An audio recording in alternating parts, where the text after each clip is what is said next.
Chris, this is your second time back on the show. I feel like your agency has grown a lot. Your link building agency has grown a lot since the last time you were on. Yeah, I think we've sort of leveled up in the clientele since the HCU, and obviously all the affiliates dropping like flies, and with the AI visibility becoming such a thing, it sort of lent itself sort of perfectly for what we do. So we've sort of leaned into that as much as possible. Dude, so I had Charles Float. He's been on the show a few times now, but he was on a few weeks ago, and he was recommending your agency Linkifi as like this great link building agency. So I think like you have one of the top link building agencies in SEO, which is kind of like crazy. That's not, yeah. I know Charles. That's a lovely thing for him to have said. Yeah.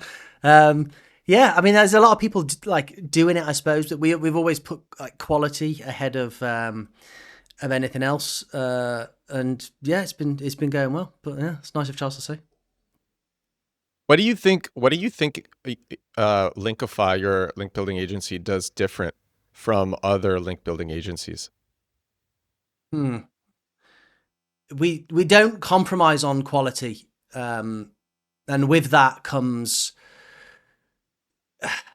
some pain points, I think, for customers, because it takes time. So everything we do is editorially earned tier 1 media, so it's a competitive space, but we've got good at it, and we've been doing it for half a decade. So our systems have like grown with us. And then obviously with the advent of AI, we've been able to make those systems more robust. And I think one of the biggest and most important parts of earned media is the relationships that you have with relationships. And that's a really difficult thing to systematize, because you don't want an organic relationship to be systematized, but you do need a system so that you don't lose those relationships and you can leverage them. So I think we've got better at that, like, let's say over the past 12 to 18 months.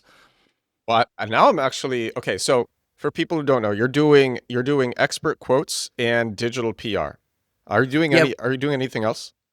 Yeah. So we have two main offerings. One is like a pure SEO play, and that's where we will assume the identity of one of an expert representative from your website, and we will pitch inbound requests or direct requests from journalists. So that is your classic sort of HARO query. Obviously, there's lots of platforms, and we've got lots of relationships with journalists that come straight to us. Have you got an expert in X? Have you got an expert in Y? And that's to get the client the best links on the planet, editorially earned. So no payment, just earned through that relationship. The journalist will cite them, quote them, and then link to them by way of attribution. And then our other offering is much more involved, because we've seen that just having this engagement with journalists can lead to so much more than just those quotes. So it's more of a traditional / authority PR. It's more expensive, it's more involved, and the goal isn't just links. The goal is coverage and brand building, and that can be it's a great place to start is by putting those clients in front of journalists for those expert quotes, but that can lead to things like op-ed pieces, TV appearances, podcasts. Like we had a client recently, the journalist from the New York Times went to his house to do a piece, took photos of him. And an e-commerce client, he got like a Channel 4 spot in one of their documentaries about UK businesses. And obviously we know the advantages of that now, just in terms of things like brand mentions and all of that, for not just SEO, but AI visibility and all of that good stuff. This method of marketing is so effective, I had to make sure it wasn't against Google's rules before I kept doing it. It's a form of SEO I call compact keywords. Whereas most SEO focuses on putting up articles to answer questions how, what, when, compact keywords focuses on putting up dozens of pages that sell to searchers who are actually looking to buy. These pages rank on Google and convert so much better than normal that when I discovered this years ago, I couldn't believe this was allowed. It's less work too. The average compact keywords page is only 415 words. Compact Keywords is a 13-hour deep course on getting sales with SEO. A customer recently said, "Each lesson is dense with information. You're giving years worth of experience boiled down into 15 to 30-minute lessons with no filler or fluff. I feel like I'm gaining a new superpower." Compact Keywords is about setting up an SEO funnel that brings you sales for years and years and years. It works with AI, it's less work than traditional SEO, and it makes way more money. You can get it now at compactkeywords.com. Back to the podcast. Why are brand mentions so powerful for AI visibility? Don't know, but they are. I mean, you're right, they are. Yeah, I don't know. I mean, I don't really. I mean, it makes sense, doesn't it? Like, Google built this system that enabled them to have trust in the 10 blue link results that they would surface on their first page, and that's links. So, anyone can write a blog. Some nutcase could write a blog about how to treat cancer, and if they do all of the SEO right, then how can Google prevent it from being on page one if it's some nut job who's written it in his dressing gown? So links. So as this page being algorithmically trusted from other websites that we already know and trust. That's like a genius method. Google still relies on it heavily today. The LLMs need something as well, I guess. Like, they leverage Google's indexed search results in order to surface a lot of its results. We know that, like, semantically now, these algorithms can understand so much more. So if they can see a brand mentioned contextually within a piece of text, then I think it can understand more what that brand is, what that brand does, like who that brand is being associated with. So it makes sense. I don't claim to know exactly how it works, but it just makes sense. Oh, it makes a lot of sense. It's basically like this concept of topical authority. And so when your brand is mentioned in a trusted publication, that is strengthening that actually strengthens the authority that your brand has and your ability to rank for queries within your topic, hence the name topical authority. You take topic and authority, you combine them together. But also, I mean, think about somebody's doing due diligence on your brand, and then ChatGPT is doing a query fan out, Perplexity is doing a query fan out, it's doing these web searches, and even though you're not even linked, but your brand name appears in the New York Times, that is showing up in the results, and that passes an extraordinary amount of trust and authority for an LLM that is researching you. Yeah, I agree. Unless the article is bad. Yeah, true. I agree. And actually, I would add on to that. What I think makes sense as well is the idea of consensus. So we know for a long time that Google relies heavily on consensus. So if you go to any sort of listicle, you're always going to see like sort of the same results. You can't really expect to produce a listicle with 8 brands that nobody else has ever mentioned before, and then for Google to rank that, because it lies outside of the consensus. So when you look at things like brand mentions, if an LLM or Google for that matter has got to like sort of determine what your brand is and what you do, and your brand has been mentioned once on some obscure blog that no one's ever heard of, compared to it's been mentioned 1,000 times across 1,000 websites, which lots of people have heard of, then that's how it can then go and derive that like consensus of what this brand is, what they do, who they are, where they're being talked about, and in what context they're being talked about. And that again, I think just makes sense, doesn't it? It makes a lot of sense. And it's entirely true. And when you're doing earned media properly, people are writing about your brand in many different ways. And that's like, first of all, it's passing, you want to have a natural backlink profile. And like Google has a million signals for what a natural backlink profile looks like, and a backlink profile which people are trying to game looks like. So you want to have like actually having real earned media will get you a natural backlink profile of extraordinary powerful backlinks. Yeah. That's one. And then 2, people are writing about you in different ways, and they are literally expanding your topical authority. A quote that I like about topical authority is that it's something that you kind of shape. And so when people are writing about your brand in all these different ways, they are shaping search engines' understanding of the topic that you satisfy. But then just for searchers too, a human is doing due diligence on your brand. And when they see your brand appearing in one of these publications, it really gives you a tremendous amount of social proof. Yeah. Oh, yeah. I mean, the advantages of the link, the brand mention, however you want to look at it, of being in these publications, whether or not you've got hyper contextual relevancy. Let's say you're a realtor and you're being talked about on realtor.com. I mean, that's like awesome.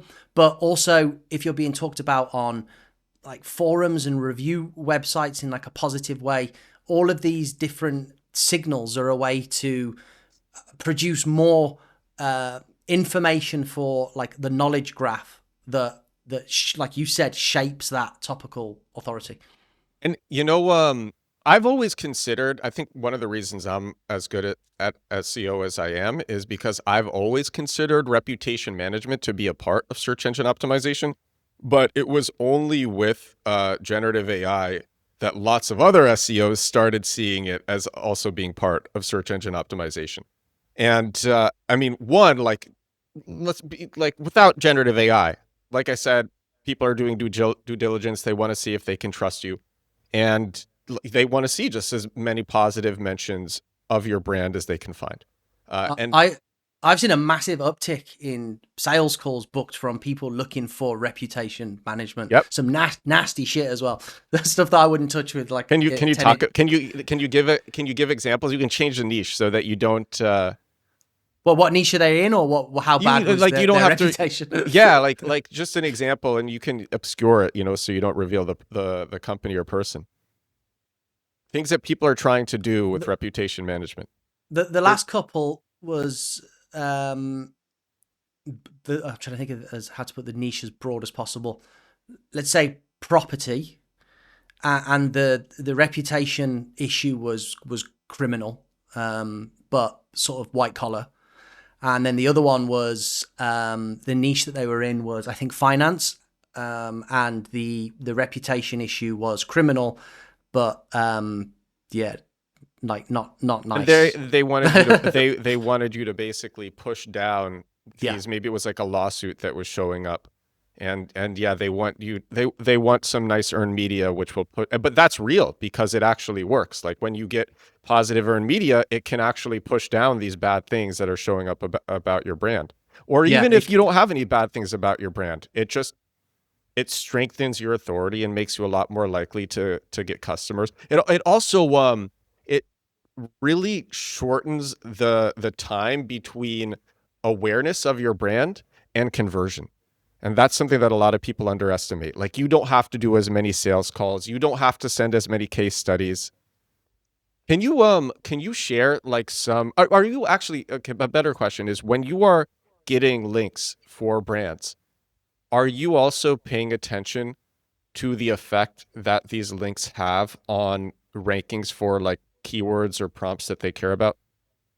We don't on the SEO play, just because we want to plug and play into what they're doing. Mm-hmm. Obviously, on the more traditional authority PR side, there's a lot more involved, and obviously we're working towards like results collectively within a more holistic process with the client. But when it comes to just like the SEO link building play, most of our clients are coming to us to plug their link build, one, maybe perhaps even just one aspect of their link building strategy. So maybe they've got an SEO vendor, and maybe they're doing guest posting, and they've heard that they should do some digital PR. A lot of clients of ours will only do digital PR. They don't want to do anything that's like not white hat. They've been with us for years, and they get a lot of their revenue is generated through organic Google search. And then I suppose in the exploratory buyer journey, a lot of brands will, smaller brands, small businesses, maybe they'll say like, is this going to have an effect? And as you know, as an SEO, it's impossible to say, okay, build 5 high value DPR links and your traffic will, 3x within 8 weeks, whatever. It's impossible to say. But because I believe so firmly that it's true marketing, and all brands should engage in true marketing.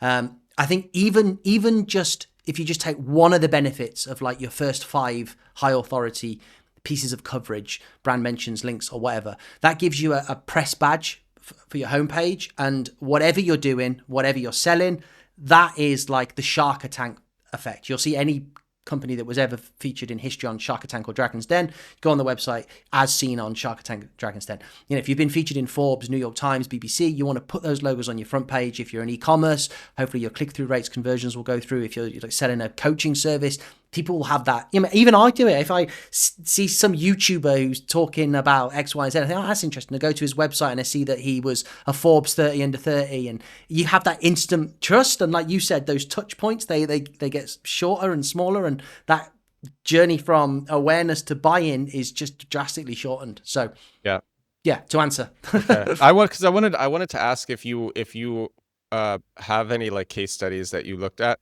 or like any stories that you could share where you got like a link or a few links, and then you just saw people's organic visibility shoot up. I mean, but if you're not paying attention to that, you're not paying attention to that. We have clients I had one client come back to me and say, we did a small campaign for him, 5 links, and he said he got his first like 8 ChatGPT referrals a month later. Amazing. So yeah, I mean, and we see that as well. Like I'll see that from things like if I do a podcast like yours, for example, you'll start, because I check myself in ChatGPT, I check Linkify, like you'll see that stuff works in the LLMs quickly. It has like a sort of a phew effect, I think. So you got to keep doing it. But yeah, I've had clients as well where we've done like a 20 link campaign, and their organic traffic's just gone from where it was 2x'd, and then they'll re-up, and it's been either just consistent growth or a consistent level, which in this day and age is more than anyone can hope for, isn't it? So a lot of listeners know, they know of Help Reporter Out and Source of Sources. You are one of, if not the top people, agencies for doing that, one of them, maybe even the top. And like, I remember you gave me this like crazy stat about how many expert quotes you sent out, and it was like, I don't know, like 10,000 or something last time we talked. Do you remember what the number that you gave? It was so many. I remember, but yeah, thousands. Yeah. Thousands and thousands. Yeah. So what are your favorite platforms for actually getting for submitting an expert quote and getting in the top publications where when you are mentioned and when you get a link, the story that you're in is actually indexed and people are clicking on that link, and it's leading to real referral traffic, not just a backlink? Oh, it's been such an up and down with everything. I think the journalists are hopping across platforms.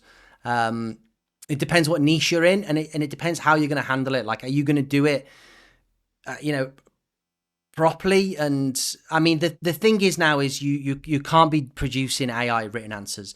There was like a golden period where I think I had an AppSumo deal on like one of the first AI writers that was produced. I can't even remember what it was called now. And like, I thought, we can like 10x our output here. And we did, and we were like winning links left, right, and center. And it didn't even really make sense. Some of the stuff, like not make sense, but it was like poorly written and bad grammar, which actually, looking back, is probably one of the reasons why it did so well when it did, because it looked like some real person had written this, poorly written, albeit this was response. This was before generative AI, or this was with ChatGPT? Like, this was before ChatGPT. So what were you using, like content spinners, or like what? No. It was what was it called? The AppSumo had this deal on this one. I think they had one called Word Hero, I think, and one called Pepper something. Yeah, and okay. They were So I don't know if they were. I think maybe OpenAI was out, so I don't know if they were hooked into OpenAI's pre ChatGPT, or if they just had this like large language model pre OpenAI large language model. But I mean, it worked to an extent, but I mean, not like today. But yeah, you can't use AI in the way that you do today, in the way that you can't just use an AI in a vanilla input. And if you do that with like Source of Sources, they'll just ban you. If you do that with a lot of these, Help a Reporter Out, you'll get banned. Yeah, and they're actively using tools to check. Now, that's another issue, because the tools that they use to check are like, they don't work in the way that I think they should. Like, I have written, like handwritten stuff, 3, 4, 5, 6 paragraphs of completely handwritten stuff, and it's flagged as like 100% AI. And then there's ways that you can like get around these tools. And I think the whole industry is in this like battle now where they want handwritten stuff. But anyway, I mean, all of that doesn't really matter, because if you're just going to use like some of these tools, what you're doing is it might be well written or too well written, but there's no like depth or individuality or originality. Now, that isn't always what journalists are after. So you also have to determine what the journalists are looking for. You have to determine whether or not you're the right person to give that. So when it comes to best platform, I would say you need to be on all platforms in order to find the perfect opportunity. And it's really, when you find that perfect opportunity, it's then yours to lose, if that makes sense. Sort of, but I mean, I do think there are probably platforms to focus on more than others. Like, is Help Reporter? Do you still see Help Reporter Out and Source of Sources as like the gold standard, like the place where the top journalists go to get expert quotes? Are there new ones popping up that are like, oh yeah, this is a hot new place that journalists are going to get their quotes? The top platforms are still, I would say, Helper Reporter Out, SOS, Quoted, Press Plugs, Response Source. Those guys are a bit more UK centric. Helper B2B Writer is okay. Then you've got tools like Journo Finder, Sasha Frontier's tool, which is an aggregator tool, which will aggregate a lot of these together. And then the golden thing to do, which takes time, is what you want to do is you want to deplatform. So you actually eventually want to get to a point when you're not on any platforms and you're directly embedded into whatever the journalists like approaches in order to source expertise. That could be either following them directly on their social, have all the way through to building a relationship with them where they are coming to you directly through email, or maybe you are integrated into their Slack. And then when you've built that network out, for us as an agency, obviously is multi-niched, but as an individual, you're going to have built out that network of journalists within your industry. And then from there, you will be monitoring all the platforms for new opportunities, because new, wonderfully amazing publications will come that we've never seen before. And it'll be like, whoa, that's like an amazing site. Never ever seen it anywhere before. Maybe a new journalist has just been hired, or a new tier 1 writer, and they go, well, I'm going to enhance this article with expert commentary. I'm going to go and post it on some platforms. And that, you don't want to miss that by limiting your network. So you're basically like, let's say you get like just some mention, some like, yeah, expert quote mention, maybe up from Source of Sources, and you're in a decent publication. And then, you want to make sure that journalist remembers you, that you have top of mind awareness with that journalist, so that when they think of your topic, they think of you. They don't have to go and post a query on Help Reporter Out. They can just go to you and be like, I'm writing this story. What do you think of this? And you have actually systematized getting top of mind awareness with journalists so that they, when they think of your niche, they come to you.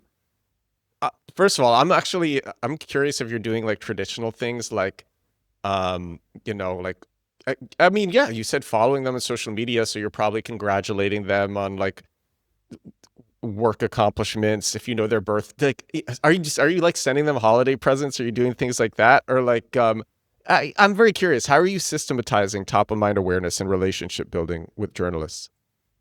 The systemization of it is about data. So it has to start slow as well. And then it's on a completely individualistic level. So you can't have a catch-all system. We use lots of different things. So CRM, journalist information, you can build it directly into a Gmail inbox with the contacts, and you can have all the individual information on there. And then you can use like the snooze tool in a Gmail inbox as well to remind you like when to do a follow-up. But it varies drastically from journalist to journalist. And you'll see things like some journalists they're really chatty and personable, and maybe they've got a newsletter and they'll send, I saw one the other day, a journalist sent out a newsletter. She'd mentioned, I know, a dog had died, something like that. And she said, thank you for everybody that got back to me and said, wishing me warm wishes for the death of my beloved pet or whatever. So, I mean, that's a nice thing to do, but you would need to know that that journalist is the sort of person that wants that in their inbox.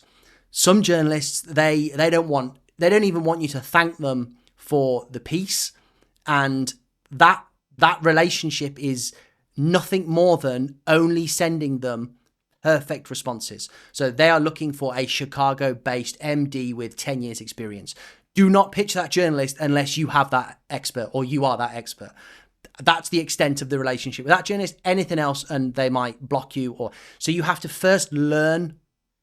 You first have to be in a fairly prolonged learning stage, a data gathering stage, and then you need to build that into a system where you can say, okay, this journalist, they're sourcing every week and they're always looking for X, Y, and Z.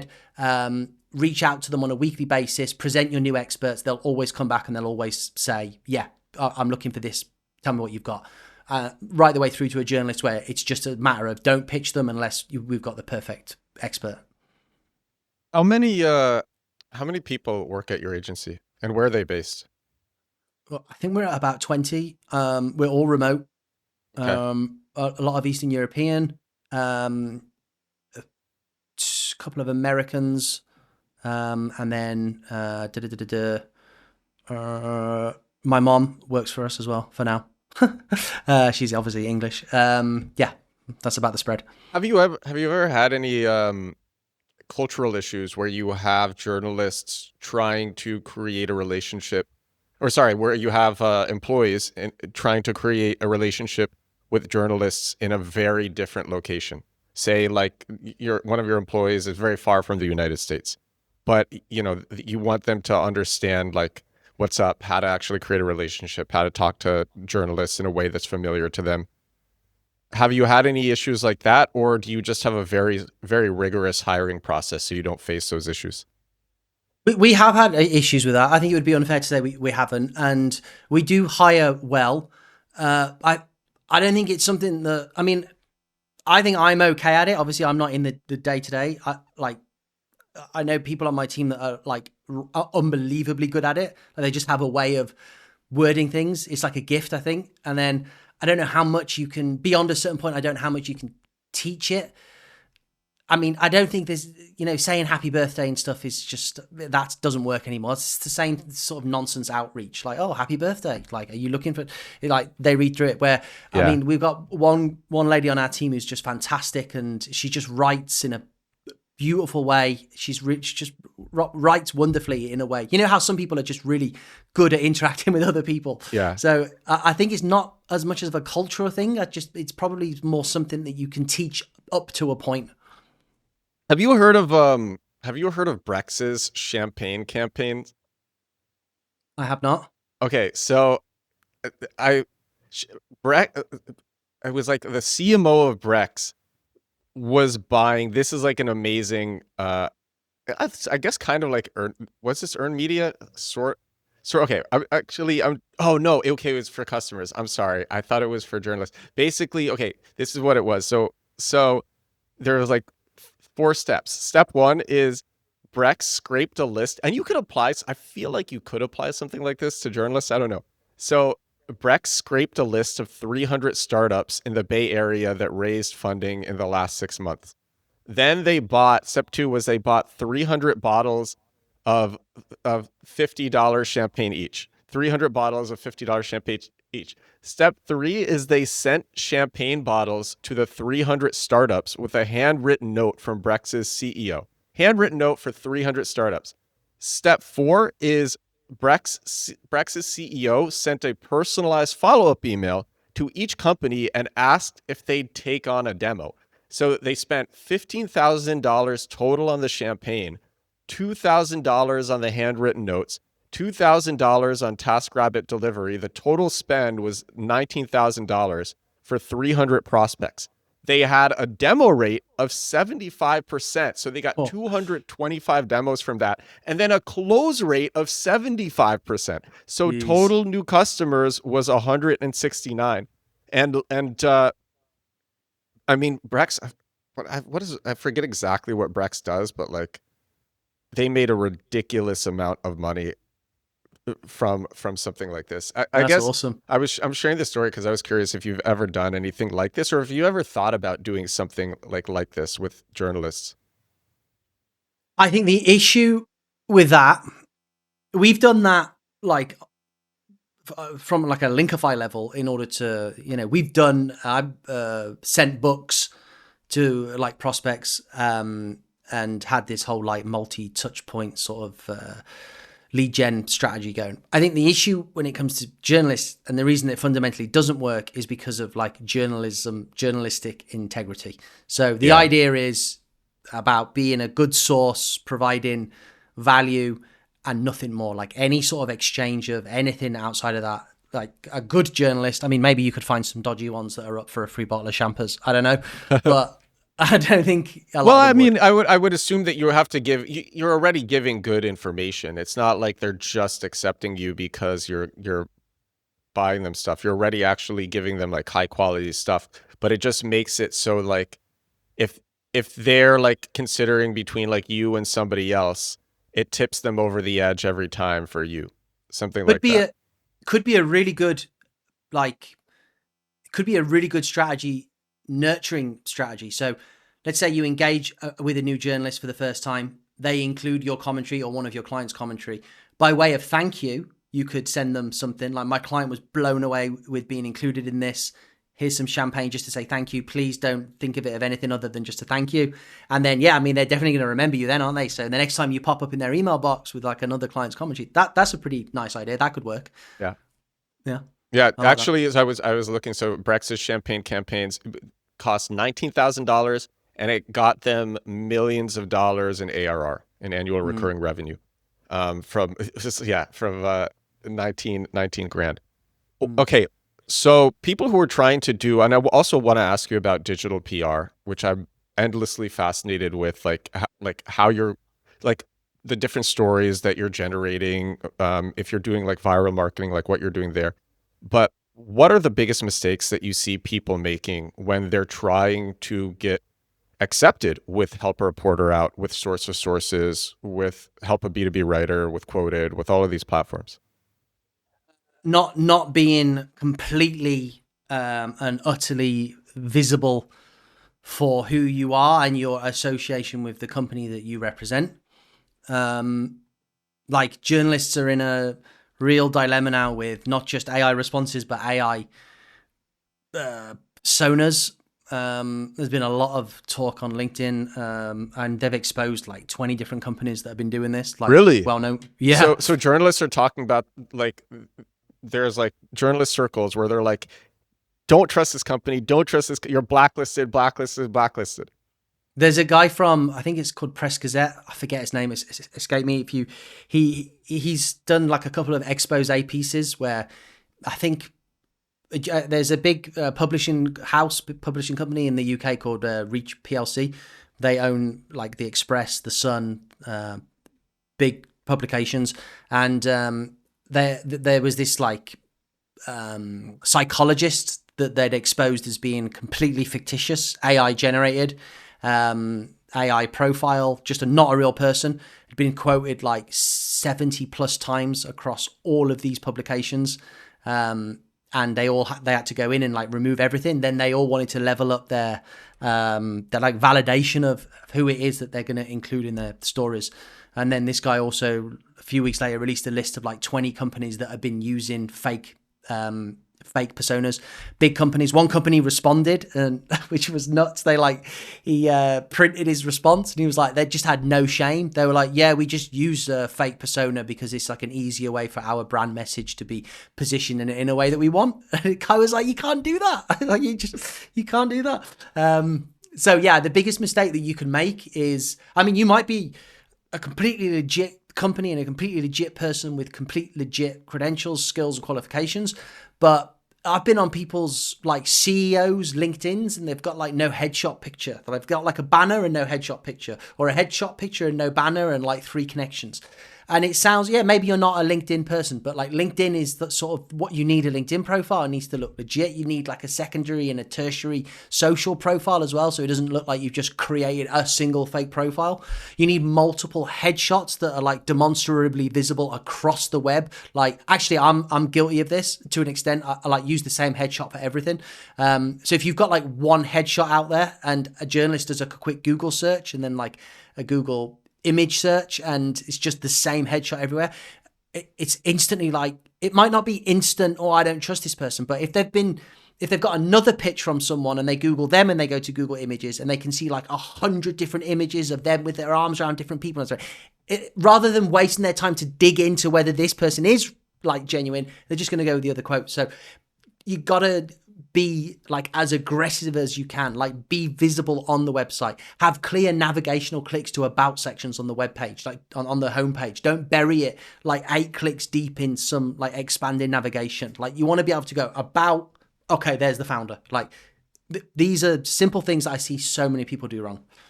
Journalists need to make sure that the people that they are citing are real.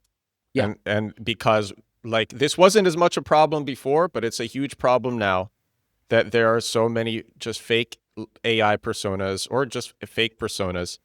And yeah, it's like if you're creating a fake persona, you're probably not going to put 1,000 pictures of this fake person online. And if you're a real person, there could be a bunch of real pictures of you. So actually go out of your way just so that people know that you're real. Yeah. And I mean, we're probably getting to a point where they can make 1,000 yeah, that's true. Images. That would be a crazy service if somebody generated that. If somebody made that, like just it submits all these fake, it creates social profiles and updates them. Oh my gosh, that would be so bad. I mean, it would go against the terms of service of like every social media platform. It'd be very dangerous to do. Very, very, very dangerous to do. But I wonder if that exists. Yeah, I'm sure it does, because they must do something like that when they're doing all the like election pumping and they have those, you know, like farms where they have all these social profiles trying to push a narrative. Like, yeah. So it is scary, but even putting things like a direct phone number at the bottom of an email, like that, if you've got that and you know, it's a bit more tricky for agencies, but you know, if you're a real person and you've got a phone number and you don't mind taking a phone call, like pop your phone number there. Do you do that when you are writing on behalf of the people that you represent, the companies that you represent? Not normally. We'll say like a phone call can be arranged if needed, but obviously we'd need to go back to the client and then see if they do want to do that.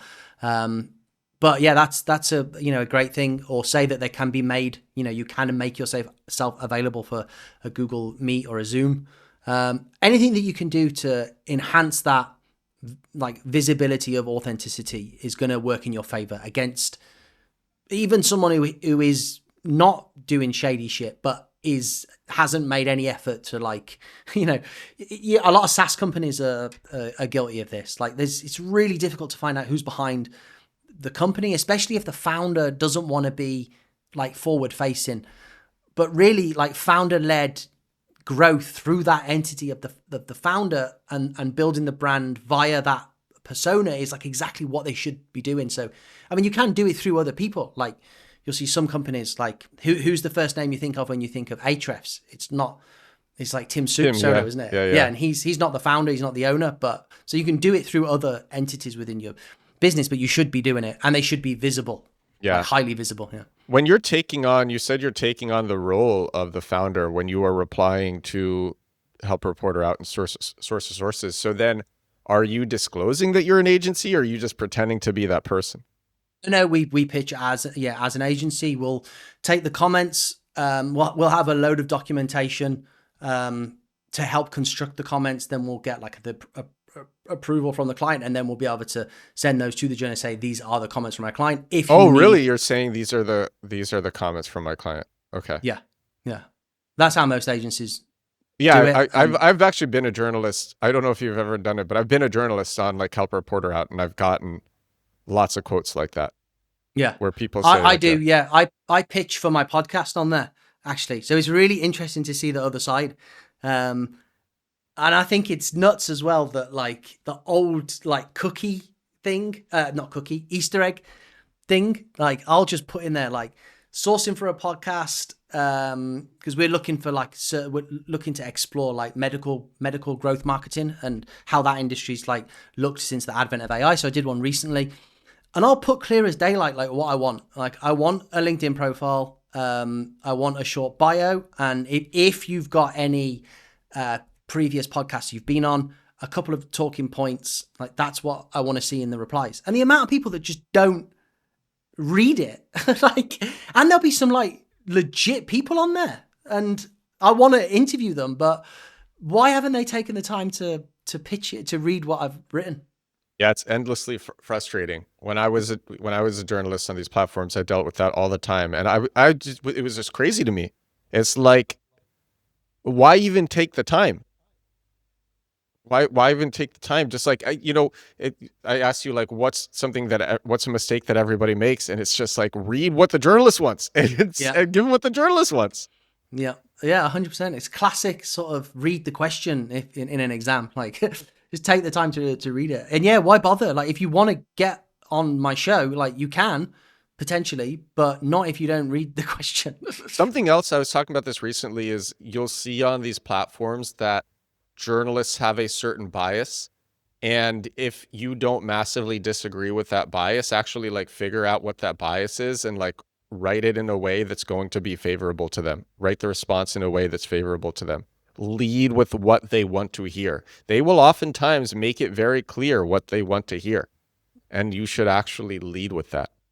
Yeah, a lot of journalists, they'll make it clear if they're looking for a contrarian view as well, or they will like, it'll be very leading in the sense but that's fair enough. I mean, if they're writing an article and they're looking for ways to bolster their argument within that article, then I mean, I suppose that's up to them. It's perhaps less journalistic than one would hope, but it's up to them. So if you want to get featured, you gotta try and give them what they're looking for. So do you have like a proper system for how to actually respond to a journalist on Help a Reporter Out or Source of Sources or all of these platforms? Or is it just you are hiring people who have an intuitive understanding of this?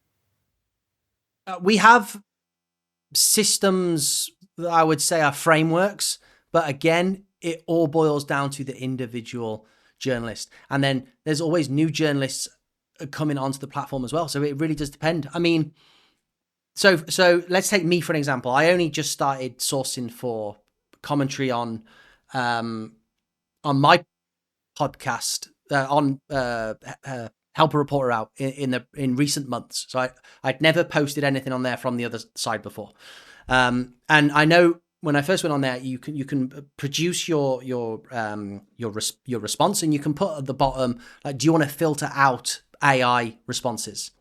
Which, as somebody who on the other side, who's producing, helping to produce or send commentary to the reporters on behalf of the clients, we have always been against sending AI because it doesn't make sense. Like no journalist is going to publish AI on, you want it to be authentic and well written and interesting and unique. Whereas for me, as a journalist sourcing for a podcast, I actually didn't check that button because I didn't care if people responded to me with AI, because I actually just wanted some pretty factual information, but I wanted all of that information. So, I mean, I've got a custom GPT for myself, which knows everything about me. So if somebody asked me 4 questions to be a guest on the podcast, like a couple of talking points, your LinkedIn and like previous things, my custom GPT could answer that in 2 seconds. And that's fine because I've got the information I wanted. So it really is on an individual journalist level. I thought that was interesting. Are you making custom AIs for clients and then using that to inform answers? Yeah. And from what's the word? Like a compliance level, it's really good as well. So you can have, some clients extremely, we'll help them craft those answers, but like they'll have said to us, like, we can't talk about X, Y, and Z. Whereas my team might think like, that's a really good talking point. Let's say I know a finance client who is completely against buy now, pay later. They do not want to talk about buy now, pay later. So you can then put like a crafted response or like the ideation element of a response into this like compliance custom GPT on an individualistic client level, and it will come back to you and say like, this client has explicitly said that they don't want to talk about buy now, pay later, and you've suggested buy now, pay later. So it works really well in that regard. And so what are you doing with digital PR? This is like, yeah, endlessly fascinating to me. Yeah. So I mean, I think digital PR, I'm trying to sort of phrase as like SEO link building. Like that's the goal, is the end link. And the way that we sell that, that's the deliverable. And that's what we've done historically for years. It works. And so expert quotes are like a part of it. So that's what I would call SEO digital PR. Just traditional HARO quoted press plugs, link building, the deliverables of the link. Authority PR or traditional PR, it's about coverage and building and growing authority and building brand, and it includes pitching journalists for expert quotes, but it just goes far above and beyond that. And it's more about, once you've put this client in front of a journalist, it's not just put this client in front of the journalist, win a link, brilliant. Okay, keep the relationship with that journalist for like other clients. It's about, okay, put this client in front of that journalist. They've liked and included their commentary. Where else can we go with this now? Like, we can then put them in front of other journalists based on this piece of coverage. We've got more narrative control. We can try and get op-ed pieces, podcast interviews, and we can really develop it to include much, much more than just links. And we know that in AI, like all of this stuff works as well, because I suppose at one point we were thinking, especially with the whole brand mention, I had a couple of white label partners come to me saying, hey, look guys, if you want, we can bill for the brand mentions, not just the links. So we were like, that's interesting. Is like, should we change our packages and say it's links and brand mentions? But then pure SEOs, they're not going to buy a package of links where they're also going to get charged for brand mentions. So it made sense to sort of see the difference in what we were delivering, whereas one side is just links, whereas the other side is, okay, we can get you sort of a full page feature in the New York Times, but they won't link. Like, that's still huge value in that, but you need to position that as like a different service, I think. How do you get somebody a full page feature in the New York Times? We got a full page front homepage feature on Entrepreneur in recent months for someone who's got a perfume brand, like a dupe perfume brand. Same guy that then got the TV spot. And these things, we've recently got real estate agents, byline author pages on NAR and Realtor.com, so they can produce their own articles about their own areas and their own insights. This stuff works, man. It takes much longer, and the sort of the results they start slow because you've got to sort of introduce this person as like a baby to the world, and then try and grow and develop them through those means. I don't know if you can say this like individual like case study, but it would be really interesting to hear how you went from like this perfume person, not many people knew who this perfume person was, than to actually having a strong enough relationship or just being in front of the right person so that you do get that, so you get the front page feature on Entrepreneur. How did that actually come about? I don't know if you can share that. We were pitching for him inbound requests. Was it like cold emails? Was it texting? Had you actually already gotten a foot in the door? Yeah, we had a foot in the door with the journalist. We'd already got them featured on another article. And then this journalist, we reached out as part of our normal like touch point situation, and said, are you working on anything that would be sort of relevant? This is like a UK founder sort of startup. And she said, I am exactly looking for that, actually. Wow. And then we just sent over the information. She said, I'd love to do an article. Like, you can be completely right place, right time. And as well, there is still a complete need for content and like for people to write about stuff. So if you've got the right experts as an agency, or you are the right expert, you've got to be persistent, but the opportunities are there. I mean, some people might call it luck, but like you have a system. And so it's like yeah, you were in the right place at the right time, but you're doing things methodically so that you can maximize being in the right place at the right time. Yeah, that's exactly it. Yeah, it's not like as easy as owning a guest post portal website where you can just buy the product, place the product, buy again, like there is. But that's the nature of it, and that's why it attracts a premium, because you can't just go, okay, get me some digital PR links, or get me some tier 1 coverage or some features. Like, okay, we'll get you 10 in a month. Like, anyone that says that, it's they've either got relationships with every journalist on the planet and they are loved by everyone and they can just get their clients placed wherever they want, or then doing something untoward. Yeah, I would say. Yeah. So do you have like I don't know, do you know how often you are following up with that particular journalist to just say, hey, do you need anything from me? Any stories that you're working on? Like how do you, like, what language do you use also when you send these like reminder emails? Short and sweet. I think that journalist was monthly. Okay. So you were just following short, up like once a month. Hey, you working on anything that I can give a comment on? yeah, essentially. Yeah. I think I included a slide on that exact thing in one of the talks I did recently. I think it was 3 sentences. Hey, whatever her name was. You working on anything currently? Got a few great, just taken on a couple of really great clients, some really lovely expertise. One's a startup. Please let me know if you're interested. And as well, I mean, they'll have hundreds of emails, but if you do that to every journalist that you have in your system, and you are right place, right time for 1 or 2 of them, then you can see why that system. It's really it's really powerful. Because like if you actually think about the way that most people do help report or outsource of sources, these expert quote platforms, they get the coverage and then they forget about it and they move on to the next query and they just keep responding, but they don't actually put people into a CRM. They don't make reminders to follow up with journalists. And the other thing is, these same journalists are writing for multiple publications. So you're not just getting a backlink, a good backlink from the same publication over and over again.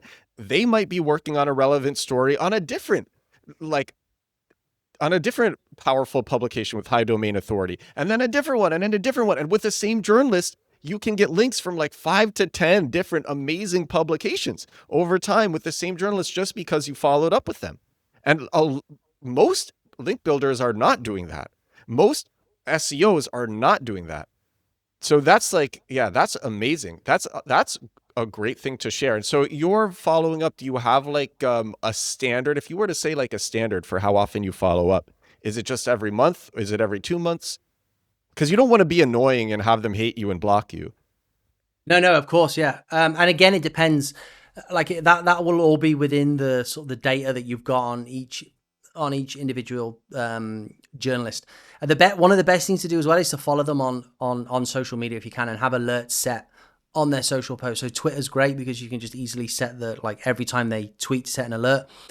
A really good thing as well is it won't be as systematized and like standard as like monthly, but built into that will be things like if there's a job change, reach out. So journalists will often post, hey, I've left the Express, I'm now writing for the Independent, I start next week. Perfect. Even if I've got those as someone has listed to only reach out to every few months. Perfect opportunity. Hey, really excited to hear about your move. Wish you the best for every success. Let me know what vertical you're writing on over there. They might come back to you. Oh, I'm on the travel section. Oh, amazing. We have some great travel. Please let us know if you're working on it. So yeah, that's another great thing.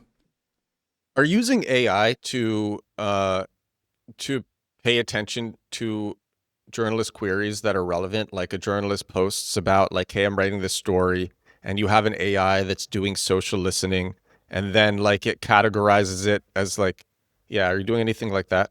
Yeah, we have a custom built system that uses AI to categorize all of the queries, and then we categorize all of the clients, and then we have a manual final step to determine if which and clients to assign to which queries. But we only let the AI And then we'll have a human round of testing on the rejected queries as well, because we don't want to miss anything. Sometimes the AI might say like, oh, this is, oftentimes like we'll try and use metrics as like a first pass.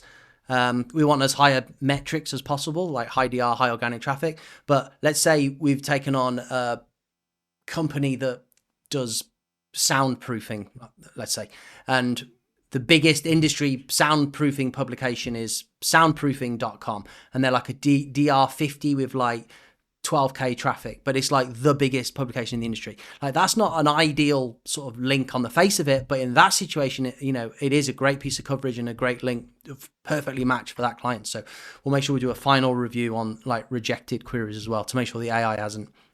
On so like anything that the query, sorry, that the AI says this isn't reputable enough, or this isn't relevant enough. So how many different, I guess, like how many different levels of AI categorization do you have? Is it like, this is something where I would assume that you kind of have the same system for all niches and all clients, and then but you're still doing human reviews.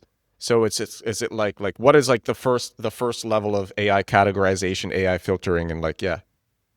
It's only about 12 categories, I think. And that's still a lot. And yeah, but we then have a system where you can still assign outside of the client assigned category, because there are so many individual cases where there isn't just a match for match. Like we'll try and be as broad as possible. So like we'll have like let's say like real estate and home design interior, like categorized into one category, and a client might be tagged with that as the high level category, but then entrepreneur.com might be looking for business leaders in just business leaders in general, let's say. So that wouldn't have been tagged as a query. Potentially it'd be like the catch-all business tag, but that is an ideal query for like a number of clients that aren't tagged with like broad business, let's say. So there are many situations like that where, I mean, I'm sure the AI could probably get to a point where it's better, but where it's even better, but we're not there yet. We still like that human interference. What pieces of software or what technology are you actually using to do the social listening and the filtering and then passing on the data to your team? And where does that data even go? Is it going to Slack? Like, yeah, what's happening? Airtable is the database backbone of the whole system. So all of the data lives in Airtable, and then it's custom Google scripts. And then we have custom built front ends as well for all of our pitch team. So that was, we've got a dev. So that was built in Vercel hosts it, I think, whatever it was built in, but that's connected to Airtable. And then like whatever AI model is doing the OpenAI's API probably for the categorization, or like a cheap, fast, accurate model for that. And then we're constantly iterating on it as well. So like we have like a Jira, and we're constantly adding features and adding functionality to make things smoother and better. Are you doing this for social media posts, or is it just for like journalist queries? No, yes. So you mean and social media as well, yeah. Oh wow! And so how are you actually like scraping? So like are you scraping X? Like, yeah, what are you using? What are you using for that? It's easy. That's easy. I think you just have the individual account, and then you can just pull from latest posts. Or another way which you can do it is you can use one of the pre-existing aggregating tools like Journo Finder, which will pull in socially posted queries that use hashtag journo request or hashtag journo inquiry, I think are the two main ones. And then you can pull those into your own system. Yeah. And then a golden nugget for you is journalists that post requests that don't use that tag. So they're like sort of hard to find. They mainly operate on Reddit. Really? Yeah, there's quite a few journalists on Reddit that will like be sourcing for like legit big publications they're legit journalists and they'll be like sourcing for their experts in Reddit without any like journal requests. So it's not getting pulled in by any of the tools. So you have like much lower competition. I'm not going to tell you the journalists or where to find them because that's like, but they're there. Oh, so come on. You can't say where to find them. You don't have to say who the journalists are, but where to find. Well, on Reddit. Yeah. Somewhere on Reddit. Okay. Thanks, Chris. Well, it's just think it's where would the journalists that you want to find on Reddit, where would they live? They're going to be in the like niche specific thread subreddits on there. Yeah. And they'll be posting as journalists. So it's like you're posting in R science with like a science or like R space or something with a space question. Yeah. Okay. I mean, that makes sense. And so you're actually monitoring these huge subreddits and analyzing. That's quite a new. That's quite new. That's in a Jira task. Yeah, that's something. Even like monitoring every post from because journalists are very prolific on social media, especially like X and LinkedIn, and so even monitoring like every post is a lot. But yeah, it is. But we have a huge blacklist. So another thing that we do is we have a blacklist of domains. So this is a living, breathing blacklist. Which is basically any domain which doesn't meet our quality criteria, any domain which doesn't link. So that would be either historically or as an ongoing test. So some publications change their linking policy randomly or periodically. Like there's just like usnews.com changes their linking policy like every month. Like sometimes journalist or the editor will come back and say, we will not include a link. And like, we'll like retest it a month later. We'll do a pitch, we'll win, and they've linked. So we're like, okay, unblacklist it. We're pitching it again. Then we'll pitch it again for 3 weeks, 4 weeks. We'll win another link. We'll check. There's no link. It's an unlinked mention. We'll go to the editor. We'll go to the journalist. Can you add the link? No, our policy is not to link. So it's like flipping and flopping. But anyway, we've got this huge blacklist. So let's say you pull in 100 tweets from journalists over the course of a week that have included hashtag journo request, hashtag journo, whatever it is.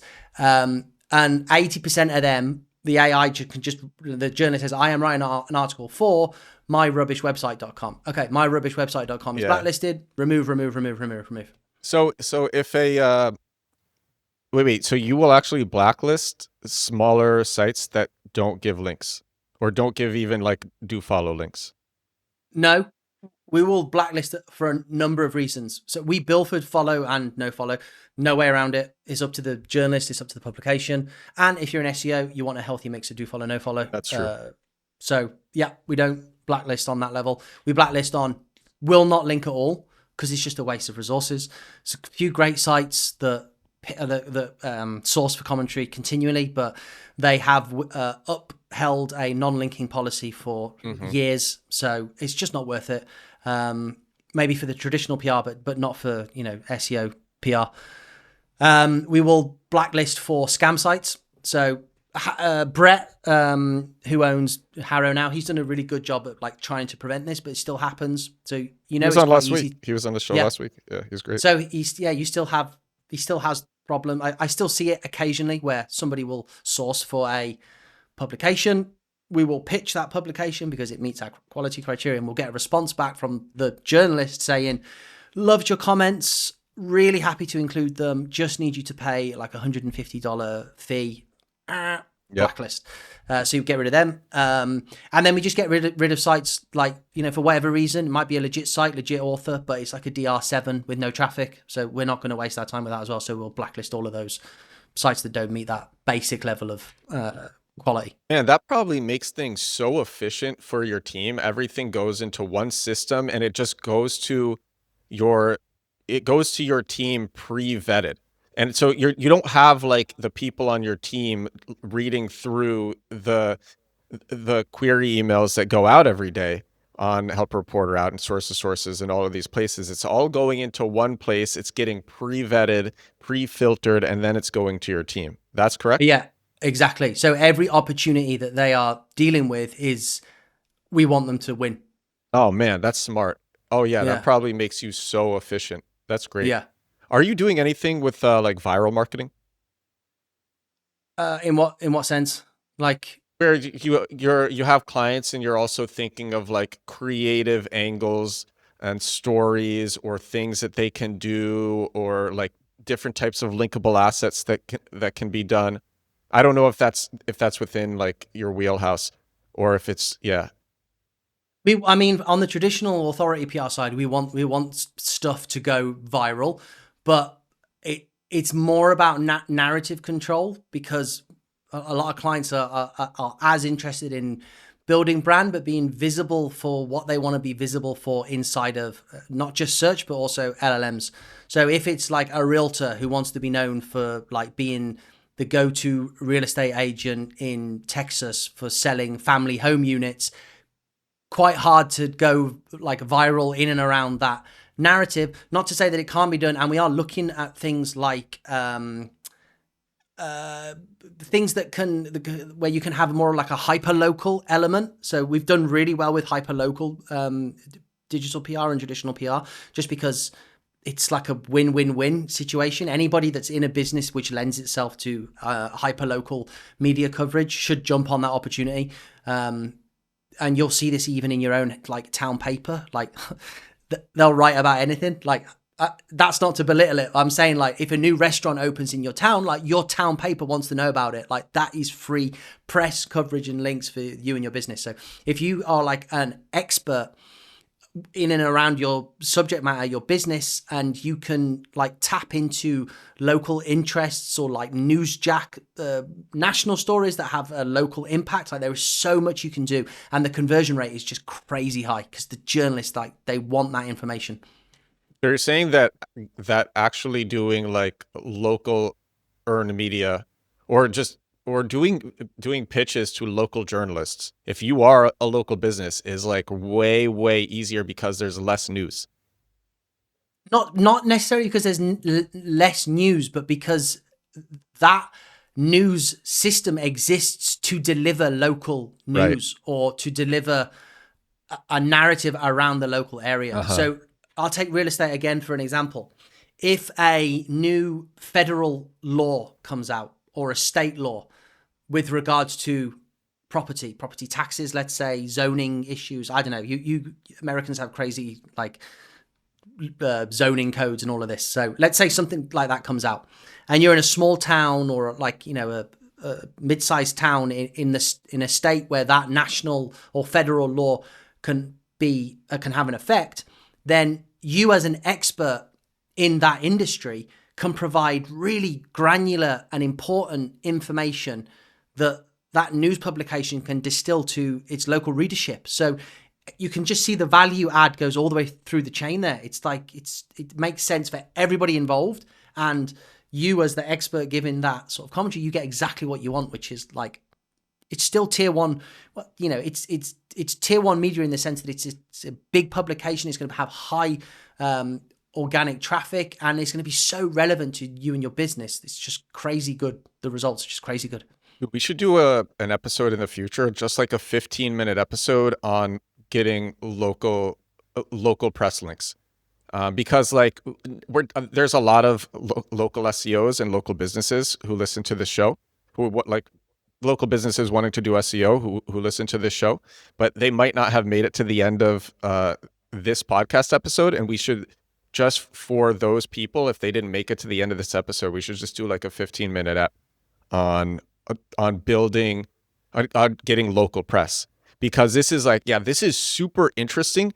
And you're right, like they exist to report on local news. So if you are like, if just like a quick overview, so you are a local business and you're looking for local press opportunities, to get local mentions, to get local links, are there any platforms that you're using, or are you're paying attention to all of the local news and publications and journalists who cover the beats that you're relevant to, and you're paying attention to industry news? Like, yeah, like how would you like systematize that? Yeah, so we should do another episode. That's a great idea. And anyone that is listening that's still with us now, and you have a local business, like, you are potentially in a position where you can put yourself head and shoulders above your competition, because almost nobody's doing this because it seems crazy. Like, okay, I'm a plumber.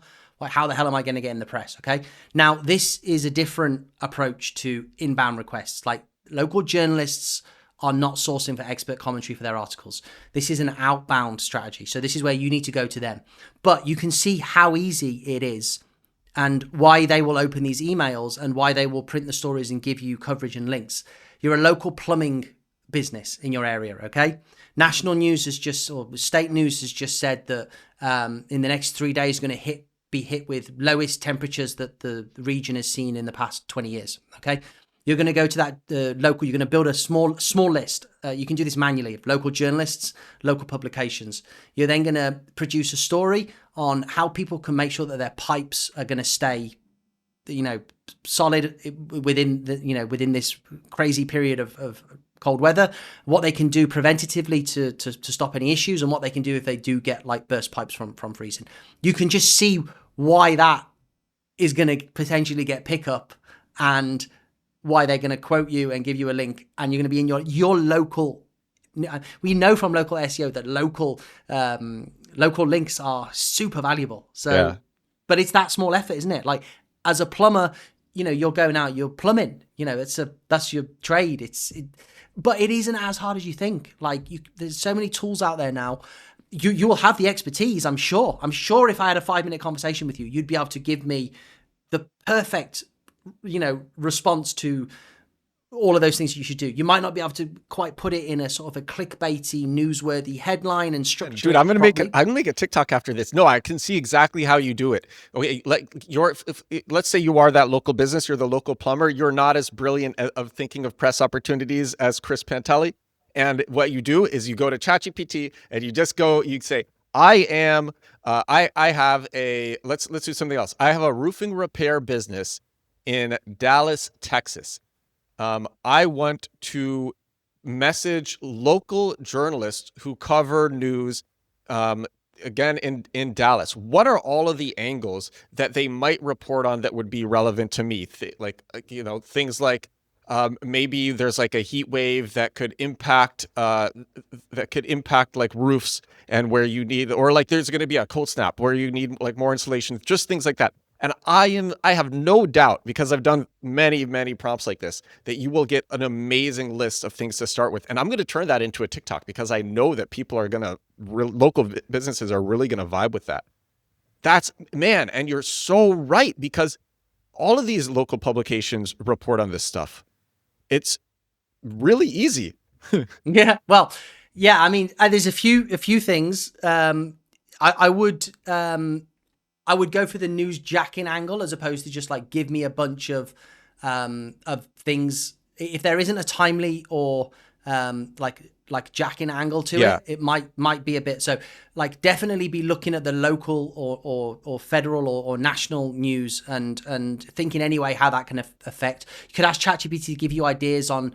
And in fact, you can build like really cool automations where you can scrape like news RSS feeds, and then you can put in what it is that you're looking to do, and what you want to be like, the expertise you can give, and how these issues could affect the local area, and then therefore like the things I could comment on.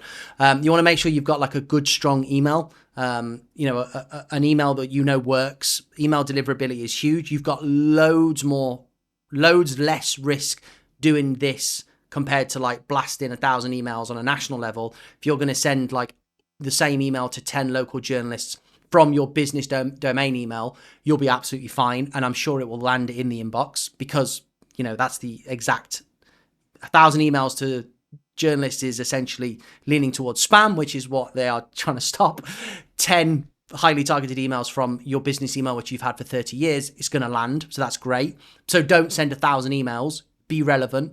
And put together a nice story, maybe some original imagery. Make sure you put like a bio at the end. Make sure you include a link to your website.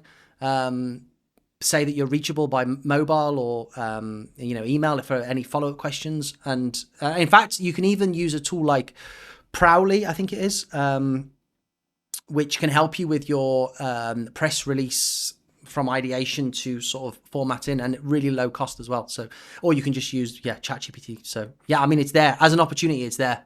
Definitely. I'll say this for anybody, for any local businesses still with us, just like if you're on YouTube, take this part of the transcript from this segment and give it to ChatGPT, and then like just tell it your niche and your area, and it'll give you some ideas right there. And then like take that and go to ChatGPT agent mode, and then say like, you know, these are the types of stories that I think I would be very valuable in. Find local publications in my area who would accept these stories, and ChatGPT agent mode will just do like, it'll spend like 10 minutes like doing a very deep search and giving you lots of recommendations. Man, that's great. And the other thing, if you can find, if you're sort of thinking, well, like I'm a roofer and I'm in an area where like nothing ever really happens that's going to affect roofs, let's say, like the obvious ones, like, okay, we don't get tornadoes. Like that would be ideal. Obviously not ideal, but like a tornado. yeah, but that's going to be newsworthy. Yeah, and you can certainly see like a tornado is going to rip through a roof. Like, is there anything you can do to make your roof, you know, better protected against tornadoes? But you live in a place where you don't ever get any tornadoes. There can be really sort of clever connections that you can make from news to what it is that you do outside of the obvious. So like plumber, frozen pipes. Okay, you're you own a car mechanic auto shop, and it's coming to the winter, you know, frozen windows. Like these ones are obvious, but there's so many more where it makes complete sense and it's less obvious. I can't think of any off the top of my head, but there's loads. So is your agency doing anything with press releases? Yeah, with the traditional, 100%. Yeah, we do. Yeah. Press release, not in a wired press release sense. Okay. Like I would call a press release like a PR story. So you know, but like wired releases that you just push on the wire for $150. No, we don't. Okay. Do you put press kits in like footers for companies that are clients? We don't know. Okay. I don't think anyone No? I don't know. Well, I don't know. Maybe they do. And I send a press kit. I love press kits. Kit. I have a press kit. I have a media kit and a press kit. Yeah, but I don't know. I think the journalists then, from what I know from the journalists that I've got a better relationship with, like they're interested in two things. One, the expert, like above and beyond anything else, it's the expert, the level of expertise. Like that's first and foremost. And in fact, you can see that's true. Like when I did my recent looking for people in the medical space to talk about growth marketing in the medical space, like I saw a guy who was like, you know, an SEO assistant for a company that made needles, let's say. I was like, then I had like a guy who'd like released this new drug and his company had just had like its second round of funding and they were like a 2 billion valuation and he was one of the world's leading doctors in this area. Like you can see where what gets journalists, and that's not to say that you can't get coverage if your expertise are a bit more not lower, like a bit more humble, let's say. But you do need to, you know, that's the first thing that's going to jump out of them. And then the other thing is the quality of the pitch, the originality or the level of expertise. Not every pitch needs originality. If a journalist is looking for a finance expert to give one tip on how you can improve your credit score, they're not looking for you to come up with some like thing that no one's ever heard of that doesn't make any sense just because it's original. Like there's only so many ways you can improve a credit score. So what they're really looking to do is leverage the expertise of the person that's pitched them with a solid, you know, well-informed pitch on what it is that they've asked. And lead with the results and the benefits. Everybody loves that. Start with that stuff. Chris, this has been awesome. This has been really so much fun. And I can see why Charles Float recommends you so highly and why you have one of the top link building agencies. Like this was great and you know your stuff. Thank you for coming on. Been a pleasure. Thank you, Edward. Hopefully see you soon. Yeah, likewise. And I want to do that 15-minute episode. I think that'll be really great. And there's probably a million more 15-minute type episodes that we can do, just niching down onto like a very specific part of your expertise. Like there's like, I mean, you understand, there's like a million stories that we could do, like a million different things where we could create a dedicated short episode for it. And it would be extremely valuable. Like I think the local local links episode, local outreach, local links episode will be great. I've made local links episodes in the past and they always do well. I think that'd be really good. For people who aren't familiar with you or your agency, where can they find you? On LinkedIn, Chris Panteli. Email chris@linkifi.io, or if you want, I have a cheat sheet which can help you go and get your first big 5 pieces of tier 1 media coverage and links on your own. You can get that at linkifi.io/cheat-sheet. And I'll put all of these links in the description for this episode as well. Awesome. Cool. Chris, thank you.